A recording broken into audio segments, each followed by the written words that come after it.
Seja bem-vindo a mais uma aula que nós estamos dando no curso de evangelização. Se você quiser participar conosco e quiser ver as aulas anteriores, elas estão disponibilizadas e você pode também seguir aí no meu canal e encontrar todas elas aí em ordem, tá? Hoje nós vamos falar sobre um assunto muito relevante para nós, que é a questão da eficiência da evangelização.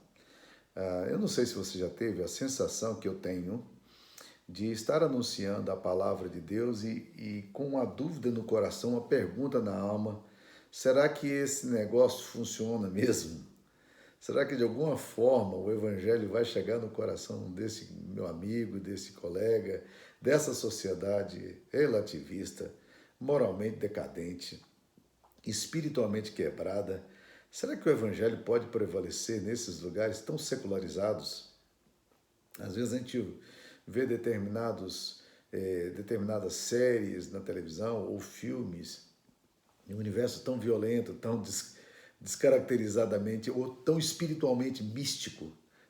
Olha para a situação da Califórnia, países da Europa, né? E a gente fala assim, será que o evangelho vai entrar? Será que nós podemos continuar anunciando, crendo que o evangelho será vitorioso aí? A resposta é exatamente positiva. Sim, o evangelho não apenas irá prosperar e fará tudo aquilo que Deus quer que ele faça, mas o evangelho tem prosperado. E eu quero dar boas notícias para vocês e quero ao mesmo tempo também dizer que essas boas notícias estão permeadas de coisas bem complexas. Ainda há muita coisa para fazer, há muito povo a ser alcançado, há muita terra a ser atingida, há muito desafio político, há muito desafio geográfico, há muito desafio da comunicação, linguístico, cultural, e nós temos aí esses desafios todos. Mas eu queria anunciar para vocês que nós estamos falando de uma mensagem que é poderosa em si. Deus, apesar da nossa descrença, da nossa dúvida e do nosso desânimo, nós podemos estar absolutamente certos da eficácia da mensagem no coração do homem e certos também da vitória da igreja na história. A igreja de Cristo segue vitoriosa, de antemão, apesar de tantas perseguições em tantos lugares, tanta oposição, tanta resistência, tantos martírios. Nós podemos dizer, meus irmãos, que a igreja de antemão ela é vitoriosa. Ela sempre seguiu vitoriosa e não há absolutamente nenhum poder político, histórico, espiritual que possa impedir o avanço do evangelho. Jesus está comprometido com esse processo. E foi ele mesmo quem disse em Mateus 16, versículo 18: eu edificarei a minha igreja e as portas do inferno não prevalecerão contra ela. Jesus não coloca a igreja na defensiva, mas coloca a igreja na ofensiva, uma vez de que portas do inferno, nós colocamos portas nas nossas casas, não para atacar alguém, mas para nos defendermos do ataque de alguém. Então, quando a igreja avança, as portas do inferno caem. Essa é uma promessa de Jesus e ela tem se cumprido na história. Mas há um texto ainda mais interessante, ou talvez mais esquecido, que a gente pode ler em Apocalipse 6, quando fala dos 4 cavalos, é uma referência daqueles cavalos ali, é uma referência clara a Jesus, e é o primeiro cavalo que aparece aqui. Jack Liu chama das forças da história. Então, quando você vai para o Apocalipse 6, diz assim: vi quando o Cordeiro abriu um dos 7 selos, e eu vi um dos 4 seres viventes dizendo como se fosse voz de trovão: vem. Vi então, e eis um cavalo branco, e o seu cavaleiro com um arco, e foi-lhe dada uma coroa, e ele saiu vencendo e para vencer. Jesus, esse cavalo branco, ele tem um arco na mão e ele tem uma coroa. Essa é realeza, esse é o poder. E o texto, para não deixar qualquer dúvida, diz que ele saiu vencendo, ou seja, ele já começa desde o início a ser vitorioso, mas ele saiu vencendo e para vencer. Ou seja, Jesus Cristo vai vencer. A vitória da igreja é certa. A vitória do evangelho é certa. A igreja é vitoriosa, sua mensagem prevalecerá. O evangelho é eficiente e eficaz.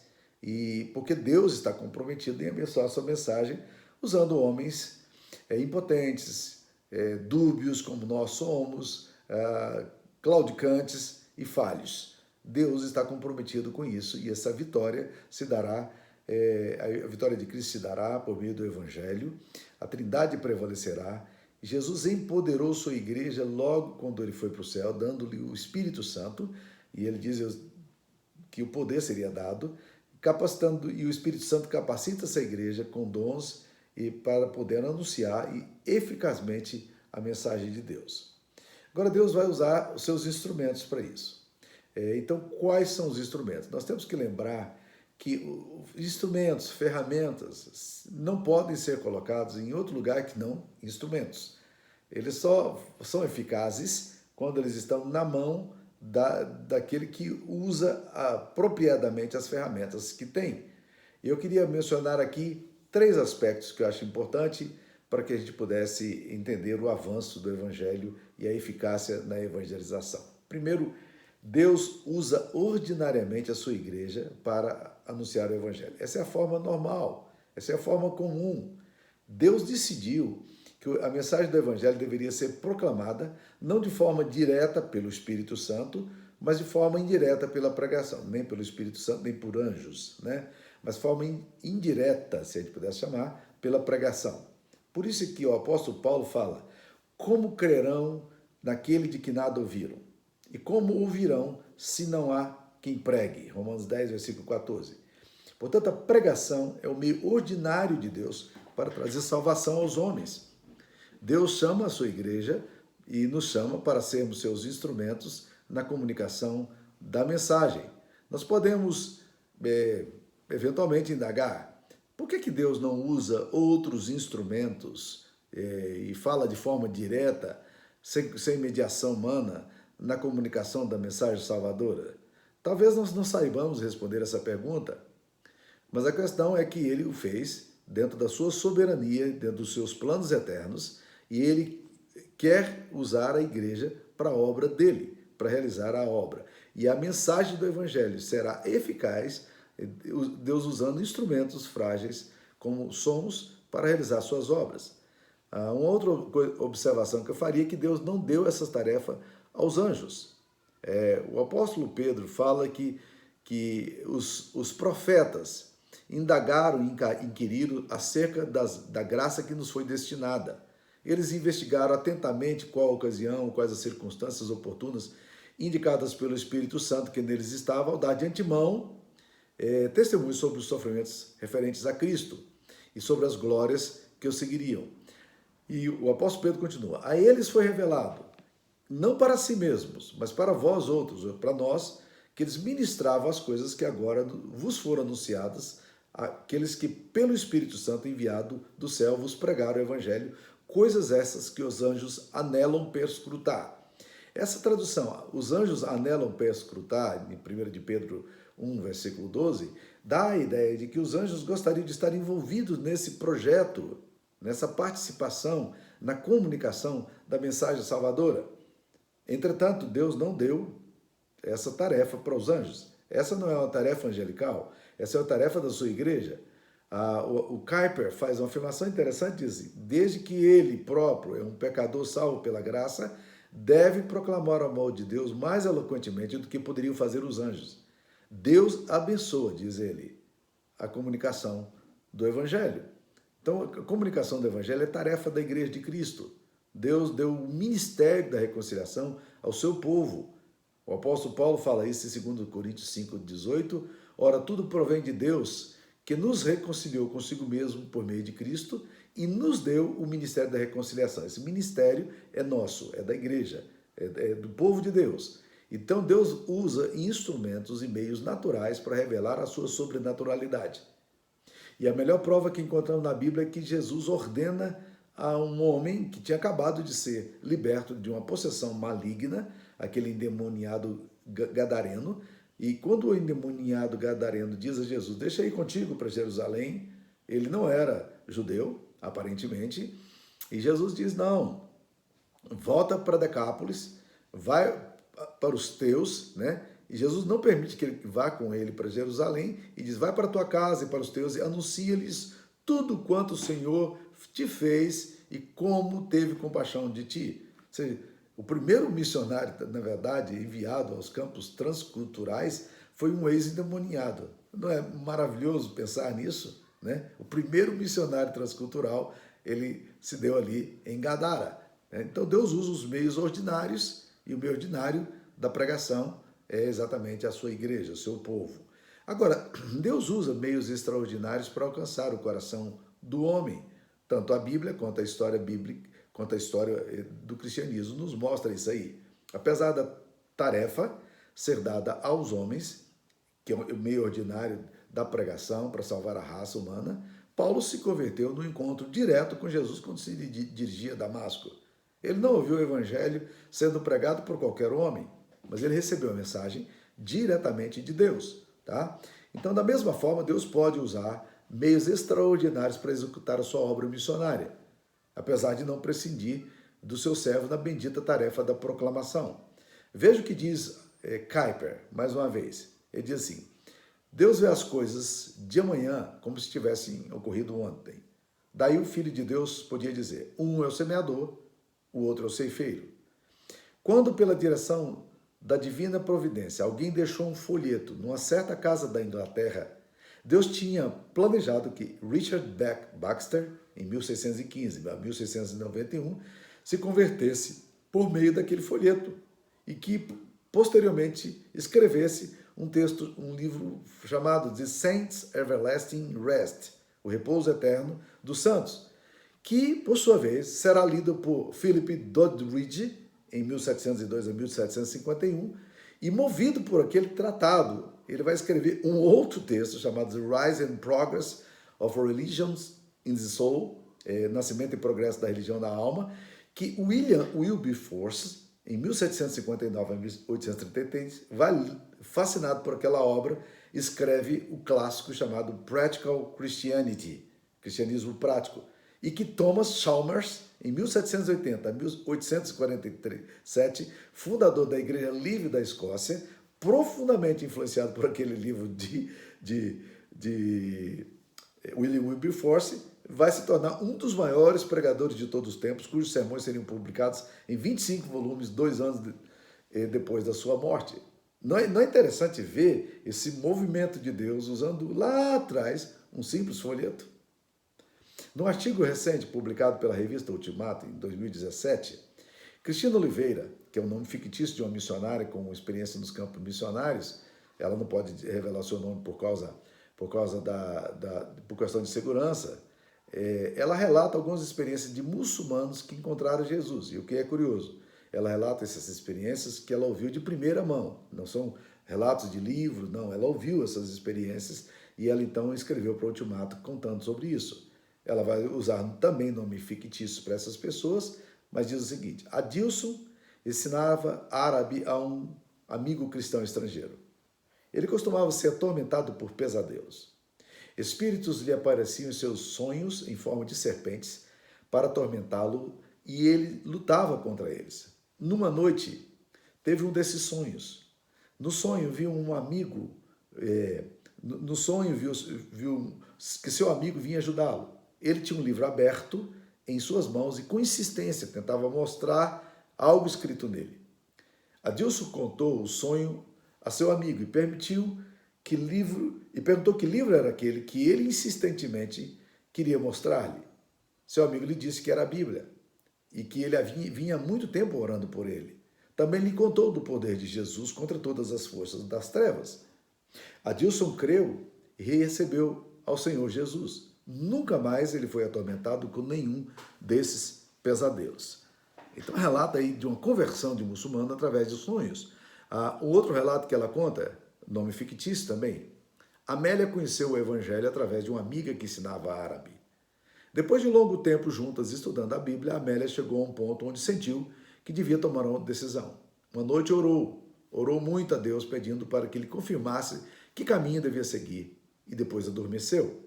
No dia seguinte, de maneira misteriosa, amanheceu com o sinal de uma cruz feito com a rena em suas mãos no lugar onde Jesus tinha os cravos.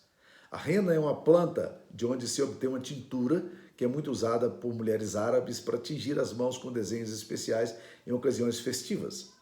Imediatamente, a Amélia se decidiu e hoje é uma missionária para o seu povo. Eu devo fazer uma viagem o ano que vem para o Egito, Israel e Egito, e no nosso itinerário já fizemos um contato com um pastor da igreja presbiteriana de Cairo, que é uma igreja que tem 7 mil membros. Curiosamente, em Cairo, você imaginar uma igreja presbiteriana de 7 mil membros. Pois bem, este homem, ele tem recebido muitos muçulmanos na sua igreja e convertidos através de sonhos. Ou seja, não é um meio normal de Deus, mas Deus extraordinariamente pode usar essas formas para poder usar, para poder comunicar o evangelho. A outra coisa que nós precisamos entender é que métodos e técnicas de comunicação são ineficazes sem a ação efetiva de Deus. Paulo reconhece claramente a sua importância em comunicar a mensagem do evangelho com o auxílio do Espírito Santo. Ele diz que sem o Espírito Santo não seria possível. Ele afirma, não que por nós mesmos sejamos capazes de realizar alguma coisa como se partisse de nós. Pelo contrário, a nossa suficiência vem de Deus. Está escrito lá em 2 Coríntios 3:5. Posteriormente ele vai declarar, ora, tudo provém de Deus, que nos reconciliou consigo mesmo e nos deu, por meio de Cristo, o ministério da reconciliação, 2 Coríntios 5:18. Portanto, não há lugar nem pretensão de Paulo de realizar eficazmente o grande desafio da obra evangelística sem a dependência de Deus. A verdade é que Deus não unge homens, Deus não unge métodos, mas Deus unge homens, como afirmou E.M. Bounds, que era um piedoso metodista do século XIX. Ele diz assim, homens mortos tiram de si sermões mortos e sermões mortos matam. Então ele dizia que Deus quer usar os seres humanos, ungidos, ele quer ungir-nos para comunicar o evangelho. Então nós podemos facilmente nos concentrar na busca de melhores métodos, quando Deus, na verdade, está em busca de melhores homens. Lutero dizia que sermão sem unção endurece o coração, tá? Então, por que podemos esperar que o evangelho seja eficaz? Nós não devemos pregar o evangelho sem esperança e expectativa. Paulo afirma em 1 Coríntios 9:10 que o que semeia, cumpre fazê-lo com esperança. Nós precisamos ter esperança. Pregar com fé nos torna ousados. Nós não estamos falando de algo morto, mas de algo vivo. Nós estamos falando de uma mensagem poderosa, de uma mensagem transformadora. E quando nós entendemos isso e nós pregamos com ousadia. E deixa eu dar algumas razões pelas quais nós podemos esperar uma colheita abundante. Primeiro, eu queria falar do poder da semente.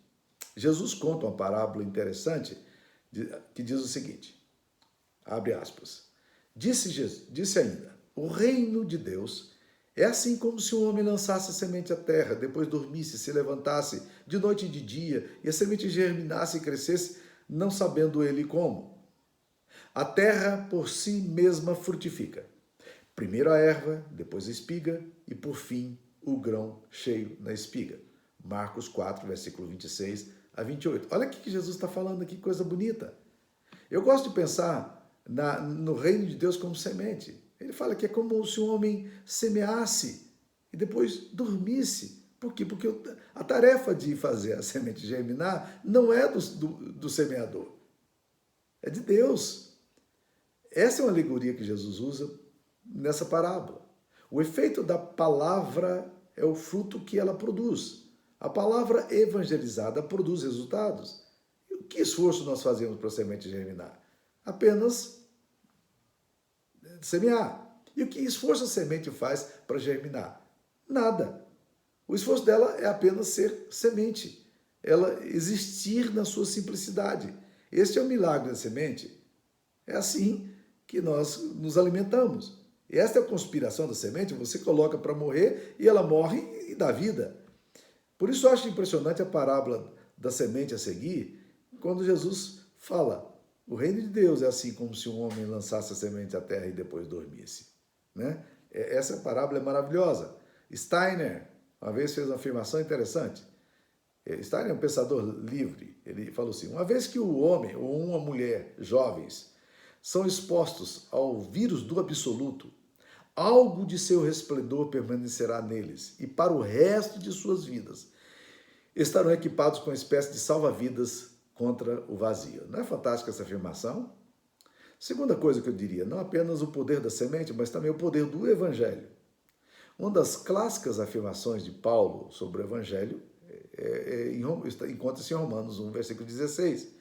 Pois não me envergonho do evangelho, porque é o poder de Deus para a salvação de todo aquele que crê. Primeiro do judeu e também do grego.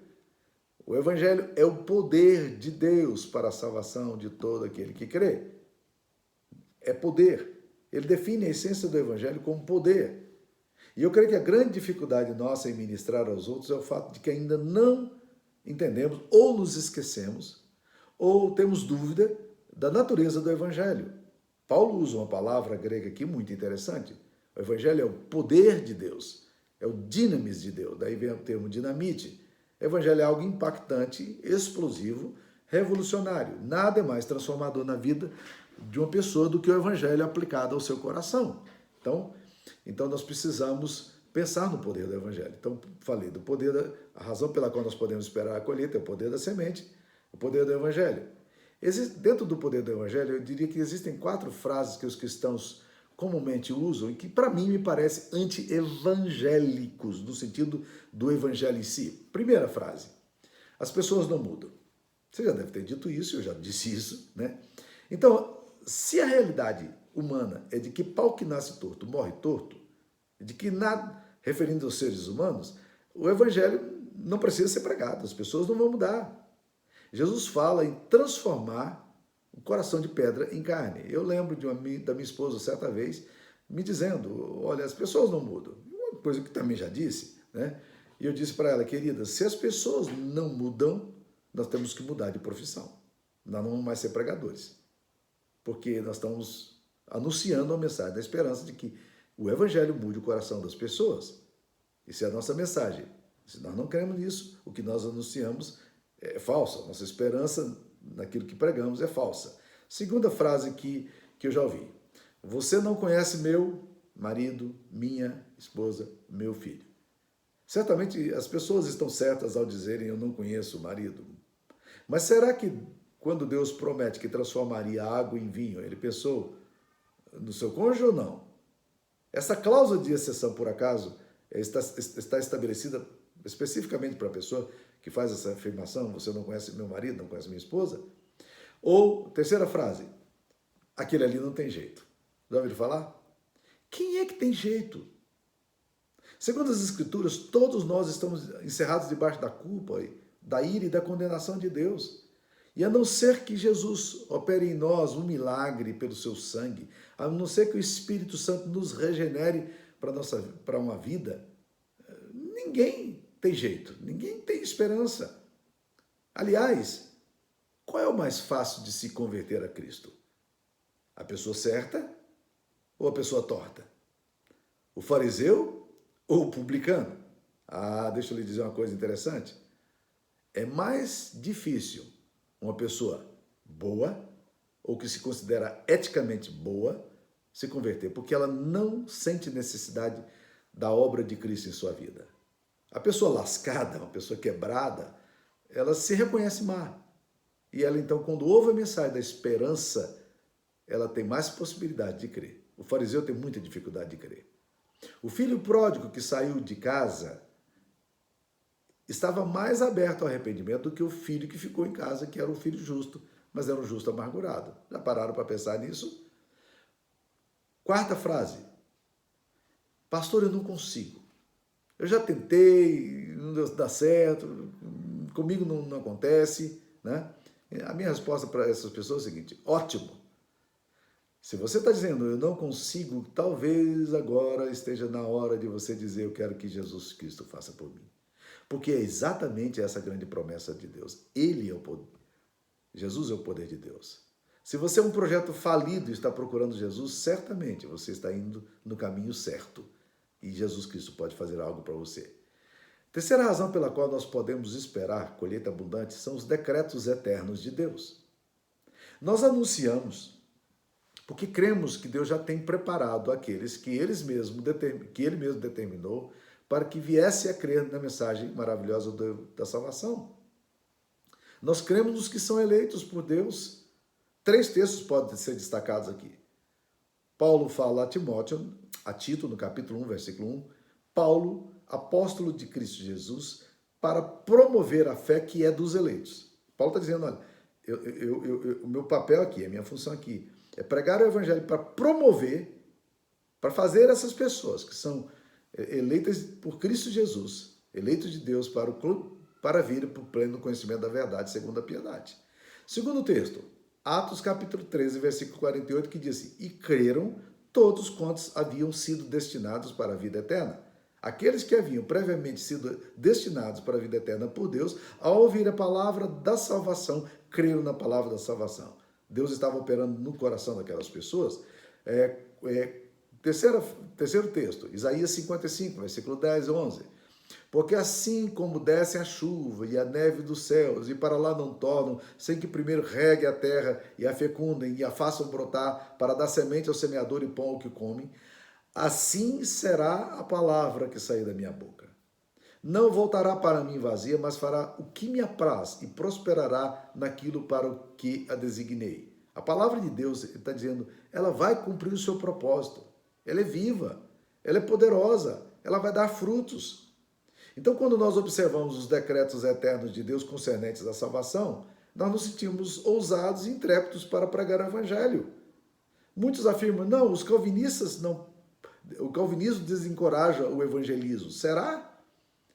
No interessante texto escrito por Scott Hill, ele diz que os calvinistas, o texto desse artigo dele está aí na internet, chama-se Calvinistas não são evangelistas, e ele afirma que, na verdade, meus queridos irmãos, os grandes evangelistas da história foram calvinistas. Ele cita John Knox, ele cita George Whitefield, ele cita Jonathan Edwards, ele cita William Carey, e todos esses, a Spurgeon, grande calvinista, todos esses homens foram fenomenais pregadores do evangelho, e todos eles eram calvinistas radicais. E todos esses homens viraram o mundo de cabeça para baixo por meio de Cristo. Todos eles eram calvinistas dos 5 pontos. Tá? Último, eu diria, por que podemos esperar o efeito do evangelho na vida da pessoa? É porque o Espírito Santo abençoa a palavra quando ela é pregada fielmente. Em teologia sistemática, a gente chama isso de iluminação. A inspiração aconteceu para aqueles que são escritores bíblicos. Às vezes a gente ora equivocadamente dizendo, Senhor, dá inspiração para o pregador. Não. O pregador não terá inspiração. Né? Esse theos pneustos, que o apóstolo Paulo fala que a palavra de Deus, todo homem falou movido por Deus, né? Então é um sopro de Deus para ele escrever a Bíblia. A Bíblia é inspirada. Mas os homens que pregam a Bíblia, que é inspirada, eles se pregam fielmente, não são do Espírito, eles são iluminados pelo Espírito Santo para comunicar o Evangelho. As Escrituras estão interconectadas com o poder do Evangelho. A palavra tem poder. João registra as palavras de Cristo dizendo que a Escritura não pode falhar. João 10, versículo 35. Então o Espírito Santo, através da Bíblia, fala aos corações, comunicando as verdades eternas. Por isso nós pregamos a palavra e devemos fazê-la fielmente, porque só a palavra pode mudar a história do pecador. E nós precisamos, mais do que nunca, sermos pregadores bíblicos, porque a palavra ilumina o coração. A palavra tem um poder misterioso de agir através das suas verdades, gerando transformação. O Espírito Santo pode usar os frágeis pregadores e transformá-los em poderosos pregadores, porque por uma razão simples, eles estão expondo fielmente as verdades de Deus e sob a dependência do Espírito Santo. Então, o Espírito Santo vai agir e abençoar a palavra quando ela é pregada fielmente. Óbvio que o Espírito Santo não vai abençoar a heresia, né? Calvino disse uma coisa muito interessante sobre esse assunto. É um texto mais ou menos longo, mas abre aspas aí. Por isso, o mesmo Espírito que falou pela boca dos profetas tem que entrar em nossos corações para nos convencer de que eles disseram fielmente o que lhes fora divinamente ordenado. Se ele não iluminasse as suas mentes, eles estariam vogando em muitas dúvidas. Daí a certeza. Os que o Espírito Santo ensinou interiormente se apoiam firmemente sobre a Escritura, que dá autoridade a si mesma, não sendo, portanto, direito sujeitá-la a provas e raciocínios. E a autoridade a que ela tem direito lhe é dada pela atuação do Espírito Santo. Porque mesmo se ela granjeia reverência a si por sua própria majestade, só nos afeta seriamente quando selada sobre o nosso coração pelo Espírito. Por isso, iluminados pelo seu poder, cremos que a Escritura vem de Deus e não por decisão de quem quer que seja. Sem que a mente humana o possa compreender, afirmamos com absoluta certeza, como se estivéssemos olhando para a majestade do próprio Deus, que ela fluiu a nós da boca de Deus, através do ministério dos homens. Não buscamos provas, nem indicações de autenticidade sobre as quais apoiar nossa decisão. Submetemos a ela nossa opinião e nosso raciocínio como algo muito além de qualquer suposição. Fazemos isto não como pessoas acostumadas a opinar sobre alguma coisa desconhecida que, sob análise mais acurada, lhes desagrada, mas plenamente consciente de que possuímos a verdade incontestáveis. Fecha aspas. Essa citação toda aí é uma citação de Calvino nas Institutas. Então, meus queridos irmãos, a palavra de Deus está repleta de grandes e preciosíssimas promessas dirigidas ao que prega. Quem sai andando e chorando enquanto semeia, voltará com júbilo, trazendo seus feixes. Salmo 126, 6. 1 Coríntios 15, 58. Portanto, meus amados irmãos, sede firmes, inabaláveis e sempre abundantes na obra do Senhor, sabendo que no Senhor o vosso trabalho não é vão. Dados mais recentes no campo missiológico têm sido promissores. Isso nos mostra como a palavra, como a mensagem do Evangelho, como a evangelização pode ser eficaz. Peter Wagner afirma o seguinte: estamos na era da primavera das missões cristãs. A expansão do Evangelho e o crescimento das igrejas ao redor do mundo ultrapassam de longe qualquer momento anterior da nossa história. Mais pessoas foram ganhas para Cristo e mais igrejas foram plantadas nos últimos 200 anos do que nos 1.800 anos anteriores. No mundo inteiro, são 78 mil novos cristãos todos os dias. 78 mil. E 1.600 novas igrejas são plantadas a cada semana. Winter e Koch vão nessa mesma direção. Ralph Winter é um grande missiólogo, né, e ele escreveu esse artigo em parceria com Koch. Ele diz o seguinte: apesar deles reconhecerem os grandes desafios que temos na obra da evangelização mundial, ele diz assim: foram necessários 18 séculos para que os cristãos dedicados crescessem de 0% da população mundial para 2,5%. Mas foram necessários apenas 70 anos para crescerem de 2,5% para 5% em 1970. E apenas os últimos 30 anos para crescerem de 5% para 11,2% da população mundial. Agora, pela primeira vez na história, há um crente para cada 9 descrentes no mundo. Olha, temos um grande desafio aí, né? Mas é uma boa notícia se nós olharmos estatisticamente. Portanto, meus irmãos, ao pregar o Evangelho, nós precisamos fazer com vigorosa fé, com firmeza, com fidelidade, esperando e aguardando os maravilhosos frutos, considerando essa palavra que anunciamos como uma mensagem gloriosa de salvação, poder para a salvação de todo aquele que crê. Billy Graham, no seu conhecido livro O Poder do Espírito Santo, ele conta uma ilustração muito interessante. Ele diz que certo homem trouxe o seu Novo Testamento, gasto pelo uso, para uma encadernadora. E ele queria que fosse novamente encadernado com um fino couro de Marrocos.